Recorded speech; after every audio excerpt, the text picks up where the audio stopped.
কখনো লক্ষ্য করেছেন বুদ্ধের মাথায় থাকা গোলাকার বস্তুগুলো কি? ছোটবেলা থেকে মাথায় প্রশ্ন জাগলেও এর সদুত্তর পাওয়া যায়নি। আসুন এই গল্পের মাধ্যমে জেনে নেই যে বুদ্ধের মাথায় থাকা গোলাকার বস্তুগুলো আসলে কি। একদিন ভগবান বুদ্ধ একটি বৃক্ষস্থলে ধ্যানস্থ হয়েছিলেন এবং এতটাই নিমগ্ন ছিলেন যে সময়ের দিকে তার নজর পড়েনি। সূর্য তখন ঠিক তার মাথার ওপর ছিল এবং তার প্রখর তেজে ধরিত্রী তখন উত্তপ্ত হয়ে উঠেছিল। বুদ্ধদেব মুণ্ডিত মস্তক হওয়ায় সূর্যের রশ্মি সরাসরি তার মাথায় পড়ছিল। এই সময় একটি শামুক সেই স্থান দিয়ে যাচ্ছিল। শামুক খেয়াল করলো যে ভগবান বুদ্ধ এই গরমের মধ্যে ধ্যানস্থ হয়েছেন।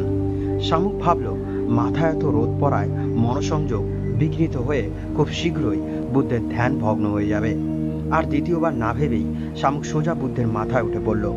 প্রথম শামুকটির দেখা দেখি অন্য শামুকেরাও ধ্যানমগ্ন বুদ্ধের মাথায় উঠে পড়ে এবং বুদ্ধের সম্পূর্ণ মস্তকে একটি শীতল আবরণের সৃষ্টি করে।